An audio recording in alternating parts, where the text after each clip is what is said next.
우리가 원하는 진짜 아웃풋을 위해서는 차고 넘치는 인풋이 먼저라 생각해서 듣고 읽기에 몰입했던 4년 후 첫 아웃풋 시도는 어떤 모습이었을까요? 24번째 이야기 시작하겠습니다. 아웃풋 또한 본격적인 시도에 앞서 워밍업 같은 시간이 있었습니다.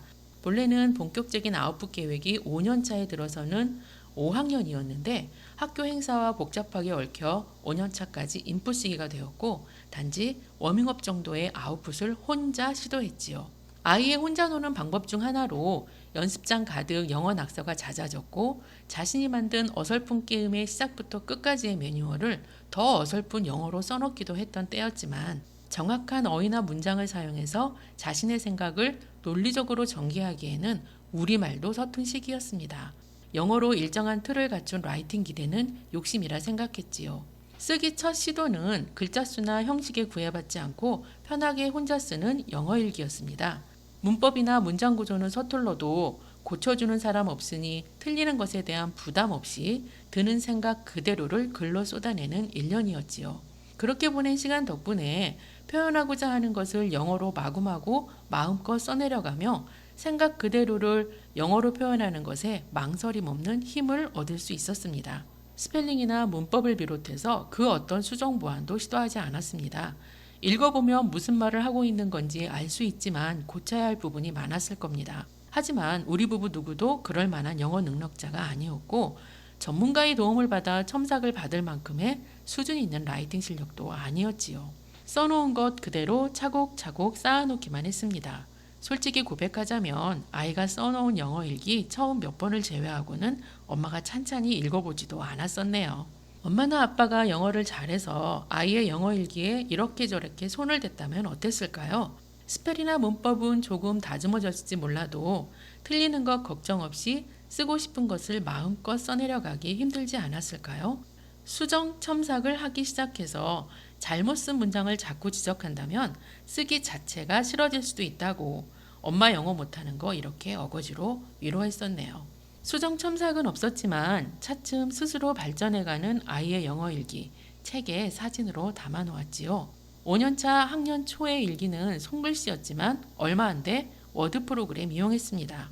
아이의 특성상 손글씨 쓰는 것을 힘들어하기도 했고 드는 생각을 놓치지 않고 곧바로 옮기기에는 손글씨보다 키보드가 익숙하고 빠른 아이들이지요.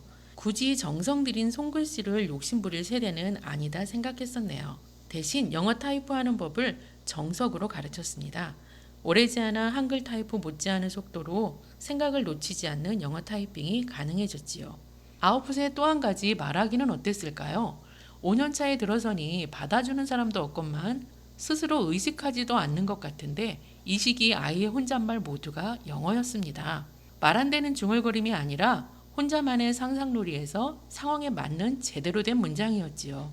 어쩌면 받아주는 사람이 있을 수 없는 집안 환경으로 시작되었을 혼잣말 습관이었을 텐데 다 커서 요즘도 여전히 계속되고 있네요. 상대가 있는 말하기 기회는 예상치 못한 행운이 따라주었습니다. 선입견 없는 공평한 기회에 숨길 수 없는 내공이 드러나 기회 얻은 영어 연극반 막내 역할을 하며 실력 좋은 6학년 선배들, 연극 기도를 위해 초대된 원어민과 자연스러운 대화의 기회를 가질 수 있었지요. 이때 인연이 닿았던 선배들이 중학교에 진학하며 실력 좋은 선배들의 이해할 수 없는 중학교 생활을 들여다보면서 자신의 진로를 고민하게 되었는데 그 고민을 털어놓다가 처음으로 엄마가 가지고 있던 생각, 홈스쿨이라는 것을 알게 되었고 긴 고민 끝에 홈스쿨러의 길을 선택하게 되었으니 반디의 독특한 선택들 홈스쿨과 해외 대학 진학에 가장 영향을 많이 미친 것은 영어라 할 수 있겠네요. 1년 가까이 영어 연극반 활동하며 실력 좋은 선배들 덕분에 큰 대회상도 여러 개 받고 영어에 대한 자신감도 쑥쑥 올라갈 수 있었지요. 학원을 다녔으면 어려서부터 익숙했을 원어민 경험이 없어서인지 원어민과의 대화에 낄 수 있었던 것을 많이 신기해했던 5년 차였답니다. 학교 특별활동으로 시간을 많이 빼앗기게 되어 엄마표 영어에 있어서는 정체기에 해당되었던 5년 차였기에 그동안 쌓았던 인풋을 본격적인 아웃풋으로 연결하기에는 무리가 있을 것 같다 판단했지요.